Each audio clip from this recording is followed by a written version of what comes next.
হামলা পাল্টা হামলা, ধ্বংসের তাণ্ডব শুরু। শেষ রক্ষা বোধ হয় হচ্ছে না এবার ভারত ও পাকিস্তানের। এই যুদ্ধে কে জয় এবং পরাজয় বরণ করবে তার যুদ্ধ দেখেই আমরা বুঝতে পারবো। ইতিমধ্যে যতটুকু পর্যবেক্ষণ করলাম তাতে বোঝা যাচ্ছে ইতিমধ্যে একটি হার হয়েই গেল ভারতের। ঘোর বিপদে এবার ভারতের কট্টরপন্থী হিন্দুত্ববাদীরা।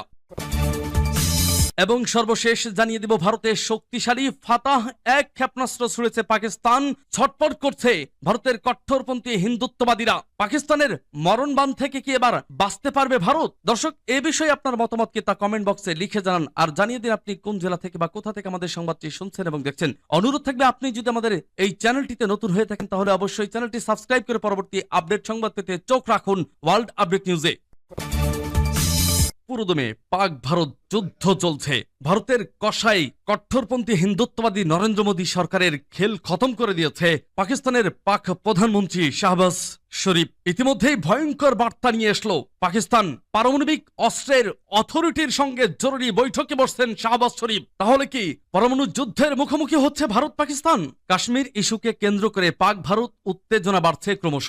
হামলা পাল্টা হামলা ও সীমান্তে গোলাগুলির ঘটনা হয়ে দাঁড়িয়েছে নিয়মিত। এই অবস্থায় পাকিস্তানের পারমাণবিক অস্ত্রের দেখভাল করা এবং এ বিষয়ে সিদ্ধান্ত নেওয়া ন্যাশনাল কমান্ড অথরিটির এনসিএ সঙ্গে জরুরি বৈঠকে বসেছেন দেশটির প্রধানমন্ত্রী শাহবাজ শরীফ। পাকিস্তানের আইএসপিআর জানিয়েছে প্রধানমন্ত্রী শাহবাজ শরীফ দেশটির ন্যাশনাল কমান্ড অথরিটির এনসিএ বৈঠকে ডেকেছেন। এনসিএ মূলত দেশটির স্থল, আকাশ ও নৌবাহিনীর জন্য যৌথ কৌশল প্রণয়নে ভূমিকা রাখে। তবে এর আরো গুরুত্বপূর্ণ লক্ষ্য হল পাকিস্তানের পারমাণবিক অস্ত্রের দেখভাল করা এবং এ বিষয়ে সিদ্ধান্ত নেওয়া। এনসিএ বৈঠকে সভাপতিত্ব করেন প্রধানমন্ত্রী। এছাড়া পররাষ্ট্রমন্ত্রী, প্রতিরক্ষামন্ত্রী, স্বরাষ্ট্র ও অর্থমন্ত্রী এবং প্রতিরক্ষা সামগ্রী উৎপাদন বিষয়ক মন্ত্রীও এই সংস্থার সদস্য।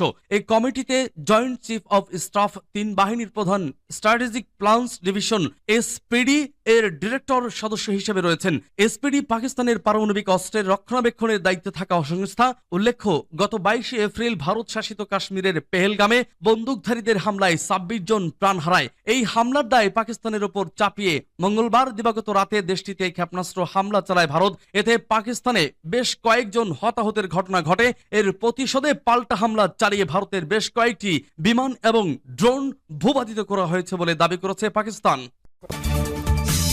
ভারতে পাকিস্তানের পাল্টা হামলা শুরু। ভারতের বিরুদ্ধে বিশাল আকারের সামরিক অভিযান শুরু করেছে পাকিস্তান। পাকিস্তানে একের পর এক ভারতীয় আক্রমণের জবাব হিসেবে দেশটি আজ শনিবার ভোরে অপারেশন বুনয়ানুম মারসুস নামের এই অভিযান শুরু করেছে বলে জানা গেছে। ইতিমধ্যেই ভারতের ব্রহ্ম ক্ষেপণাস্ত্রের গোদামে হামলা চালিয়ে সেটিকে